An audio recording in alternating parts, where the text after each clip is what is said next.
Hello, this is Phil Haloka from Complete Captive Management Services. And today we wrap up the three-part series on captive regulation. Today we're going to talk about the ongoing captive regulatory requirements.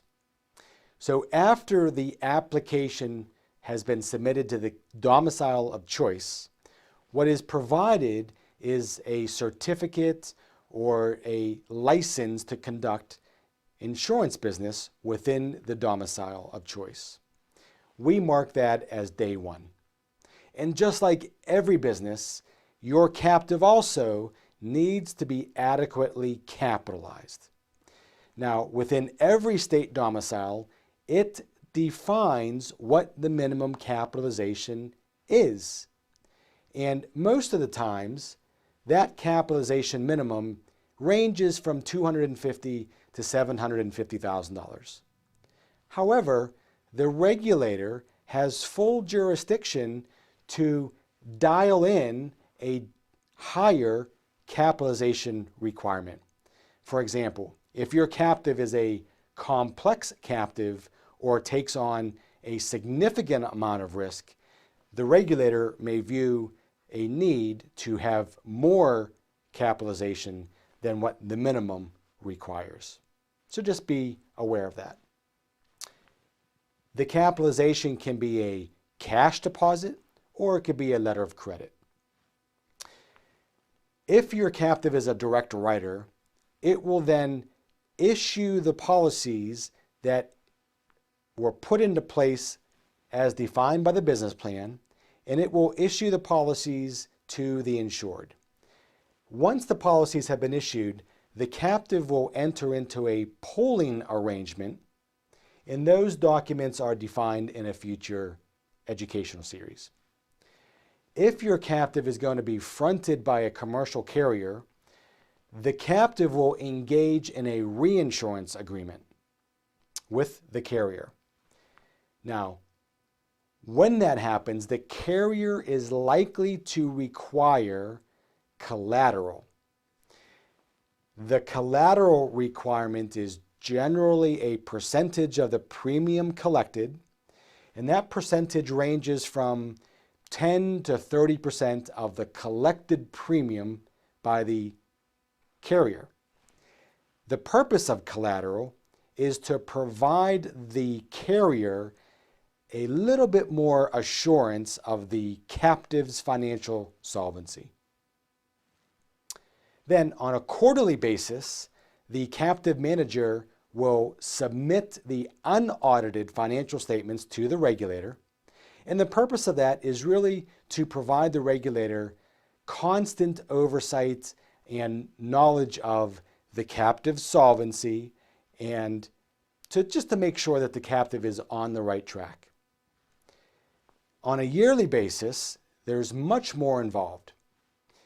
Every captive has to be audited, and the captive needs to engage an independent auditor to conduct a financial audit. The audit is standard audit materials. They look at various things. The auditor will provide a professional opinion. So the audit is rather standard, and that cost is generally between $20,000 and $30,000. In addition, the captive will have to pay a premium tax to the domicile. That premium tax is remitted in the year after the captive has collected the premiums. So in other words, the captive will collect premium, and then in year number 2 will then remit the premium tax that is due to the domicile. Generally, that's 1/10 to 0.4% of the premium collected. The business plan and the feasibility study will need to be updated and submitted to the regulator. And the business plan is the forecast and the prediction of the success of the captive and the ambitions of the captive. And this always needs to express a very granular intention of the captive. The statement of actuarial opinion, that is the sign-off or the check-off for the actuary to provide the regulator an assurance that the captive is adequately financed and will remain solvent for the future years. And then, of course, the board of directors needs to meet usually on the soil of the domicile of choice. So this is when I said last week, if you're a Florida corporation, it may not be a wise choice to domicile in Montana, because every single year you're going to have to travel to Montana to conduct a board meeting. If you're a group captive, then your members of the group captive will also likely have to meet on Montana or your domicile soil every single year.